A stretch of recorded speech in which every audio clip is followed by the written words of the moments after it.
Find mom. At 1 a.m., my 6-year-old granddaughter called me in tears, urgently pleading. Caught off guard by the suddenness of it all, I listened intently. My daughter had been married for 7 years, and this was the first time such an alarming situation had arisen. The urgency in my granddaughter's voice indicated that something serious had occurred. "Where's Dad?" I asked, trying to soothe her trembling voice. But what she revealed next left me utterly speechless. A few years after my husband's passing, I had been living alone, finding solace in the weekly visits from my neighbor's granddaughter, Mia. Every Saturday, my daughter and son-in-law would bring their family over to spend time with me. Hi, Grandma. Mia, who turned 6 this year, has an affectionate personality. As soon as I open the front door, she greets me with a smile and hugs. My daughter Olivia and her husband Michael also find her endearing, and we all watch over her with smiles. My daughter got married 7 years ago. I vividly remember the moment when she blushed and shyly introduced Michael to me. After a brief conversation, I sensed that although he was reserved, his gentle demeanor would surely make him cherish my daughter. I wholeheartedly supported their marriage. Soon after, they had a child, and my daughter and son-in-law's life seemed blissful. They kindly considered even my solitary living situation. How wonderful it is to see Olivia happy. However, that peaceful life was not destined to last forever. Little did I know that I would soon be entangled in an unimaginable event. The first sign of trouble came on a Saturday. When my daughter and granddaughter visited as usual, their expressions were unusually somber. Michael couldn't make it again today due to work. She furrowed her brows, her smile strained. It was true, my daughter and granddaughter had been visiting more frequently, but I hadn't seen Michael in a long time. Does she feel lonely without her husband? I entertained such casual thoughts until that fateful moment after lunch. Olivia stood in the kitchen, sleeves rolled up, helping me wash dishes. And then, I saw it, the shocking sight that made my eyes widen. "What happened there?" I blurted out, catching Olivia off guard. She quickly concealed her arm. The fresh burn marks on the inside of her arm were unmistakable. It's just a cooking mishap. "But how could you get injured while cooking?" Really, it's nothing. Please don't make a fuss. "But I can't ignore such a severe burn." Despite my persistence, Olivia stubbornly insisted it was nothing and eventually fled the living room. Her behavior was far from ordinary, leaving me deeply unsettled. I approached my granddaughter, who had been playing there. "Hey, has something happened to Mom lately?" Mia hesitated, her gaze wandering, and then she looked down and spoke softly. Mom and Dad have been arguing a lot lately. Though still young, her words were enough to convey the gravity of the situation. It seemed that my daughter's husband was somehow involved in their somber demeanor. Later, when Olivia returned, I tried once more. "Has something happened with Michael?" It's really nothing. Please don't worry. Yet, she remained evasive, leaving me with lingering anxiety. Feeling restless day by day, 2 weeks passed, and it was finally the weekend. Grandma, I want a kid's cell phone. As soon as Mia arrived at my place, she energetically made her request. It was unusual for such a well-behaved Mia to ask for something, and I was initially surprised. However, when I checked the calendar, it all made sense. You see, Mia's birthday was just a few weeks away. But Mia is only in 1st grade. Is she too young for a cell phone? Despite my reservations, my genuine desire as a grandmother was to grant her wish. As I pondered my response, Olivia, who seemed to read my thoughts, calmly spoke up. I'll chip in half, so can we buy it for her? It comes with GPS, which is quite convenient. According to my daughter's explanation, although the kid's cell phone was named as such, it didn't connect to the internet. It was designed solely for communication. Many parents provided their young children with these phones for emergencies. Well, if that's the case, let me buy it for her. Relieved by her response, I promptly visited the cell phone store that day and gifted Mia the kid's cell phone. I registered Maya and my daughter's phone numbers as a trial, and Mia was overjoyed. Thank you, Grandma. I'll take good care of it. Seeing her bright expression after so long, I felt a sense of relief. Little did I know that those feelings would soon vanish. Keep this a secret from Michael.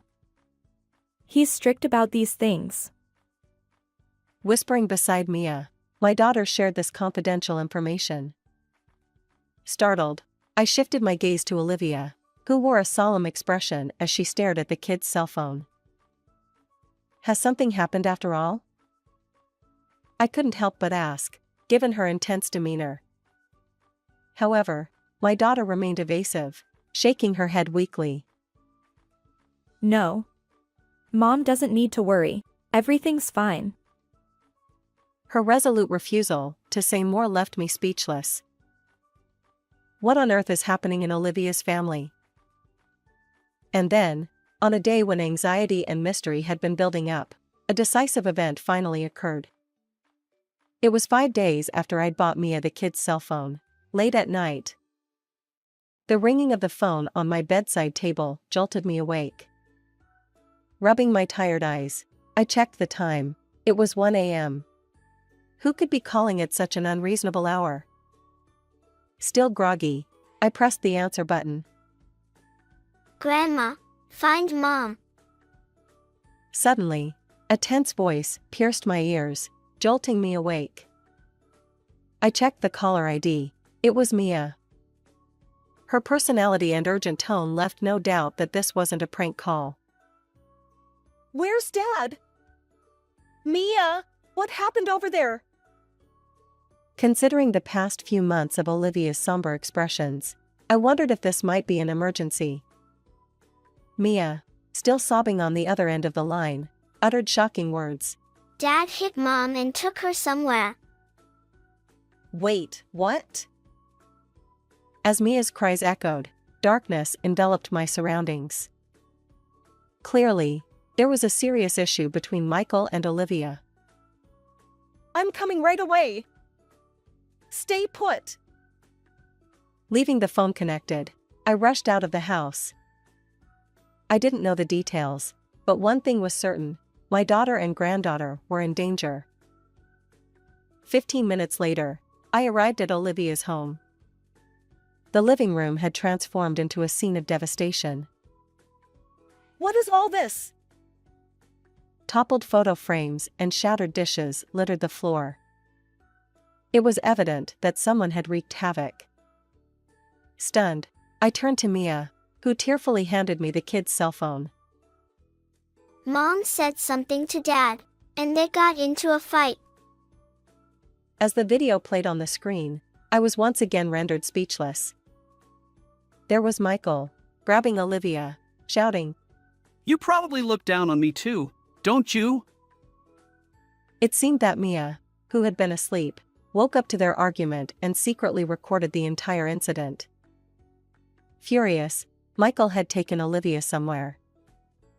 The unbelievable footage filled me with seething anger. I had allowed Olivia's marriage for her happiness. If I had known this would happen, I would never have entrusted Olivia to Michael in the first place. Unforgivable. How could he do this to my precious daughter? I'll definitely get Olivia back and make Michael reflect on his actions. Determined, I felt Mia's tears as she suddenly took my hand. Grandma, look, Mom said to give this to Grandma if anything happens. Looking down, I saw a single key gleaming in her small palm. Later, after explaining the situation to a relative in the neighborhood, I took custody of Mia and, clutching the kid's cell phone, headed to a certain mountain. As my daughter had explained, the kid's cell phone was equipped with GPS, allowing us to track the registered cell phone's location. Fortunately, Olivia still had the phone with her when she was taken away, making it traceable. Guided by the GPS, I arrived at this location. Navigating the pitch-black mountain path, I followed the cell phone's light. Faint voices, as if from an argument, reached my ears. "Olivia. Please be safe." I hurried toward the source of the voices, my heart filled with prayers. As I emerged into a clearing among the trees, I couldn't contain my excitement when I saw two figures. Olivia! Mom! My daughter turned, her long hair firmly grasped by Michael. It was evident that he had forcibly brought her here. Wait! Why are you here? Clearly, he hadn't expected my arrival. Taking advantage of his surprise, Olivia pushed him with all her might.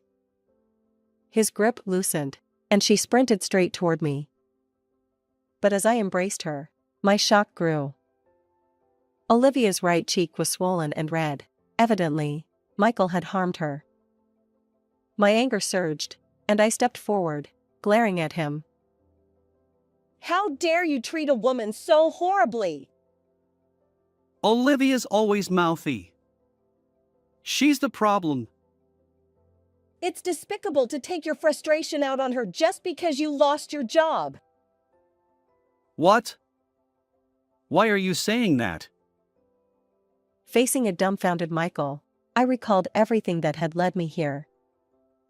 The key Mia had handed me earlier was from Olivia's desk drawer. When I opened it, I found a multitude of documents, with a handwritten letter placed on top. I'm sorry for keeping silent.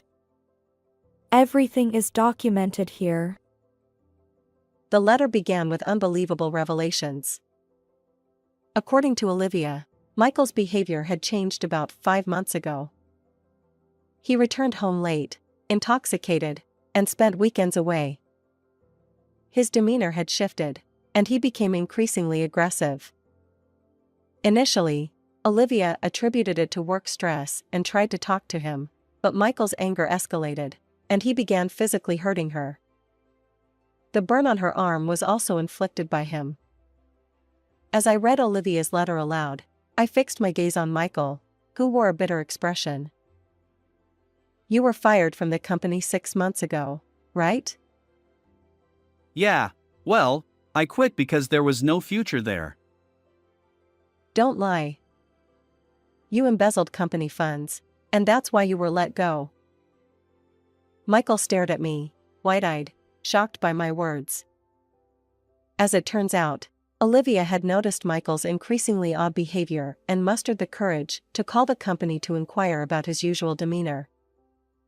There, she learned the truth: Michael had been fired, and the reason was shocking.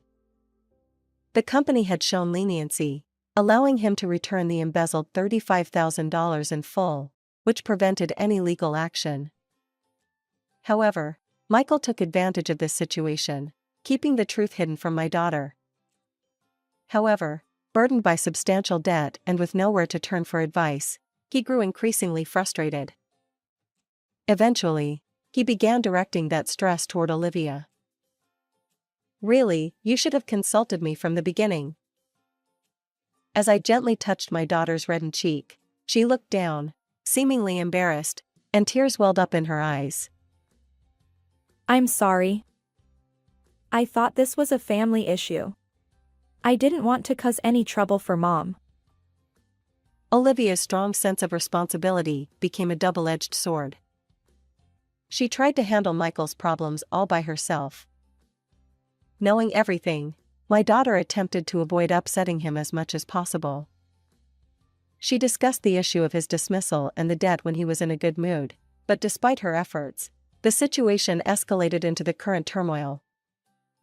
However, anticipating this possibility, She had prepared a summary of the situation in a drawer and entrusted Mia with the key, just in case. In hindsight, even buying Mia a kid's cell phone was likely a precaution for unforeseen events. At that moment, relieved that my daughter was safe, I gently touched my chest. But as Michael looked at us, he began to tremble nervously. She looks down on me, so I had to teach her a lesson.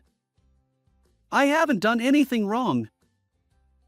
His face turned crimson as he pointed at Olivia, revealing everything. His incoherent words left me utterly exasperated. Why on earth did you bring her all the way to this mountain? I just wanted to leave her here and make her reflect. The one who needs reflection is you. Losing your job was your own doing. Shut up. Old lady, keep quiet. Don't define me. Suddenly, Michael charged toward us, perhaps rattled by my accurate assessment. I shielded my daughter, but in the next moment, distant police sirens blared, and officers arrived swiftly, apprehending him. What? The police? I'm not a fool. I reported this a long time ago. As Olivia trembled, crouched down from the sudden turn of events, I gently stroked her back while delivering a cold response. When the situation had come to light, I had promptly contacted the police. Although I was initially instructed to wait, I couldn't bear it and decided to participate in the search, with the condition that the call would remain connected. In other words, everything had been thoroughly reported to the police. What's going on? Stop it. I haven't done anything wrong. Seeing Michael struggle futilely, I looked down at him and spat out my words. Give up. You'll have plenty of time to reflect in prison. He seemed to realize that resisting was pointless. His shoulders twitched momentarily under my stern gaze, and he slumped, drained of all strength. Subsequently, Michael was taken away by the police, arrested for assaulting my daughter. The video evidence of the violence ensured that he wouldn't be leaving prison anytime soon. Olivia divorced him and demanded $20,000 in compensation. Even if he were released, the accumulated debts, including the embezzled funds, would create a financial nightmare for him. On the other hand, I now live with Olivia and Mia. We're 3 women, and we plan to enjoy our time together. How did you find this story? Don't forget to subscribe to the channel. Until next time in the next video.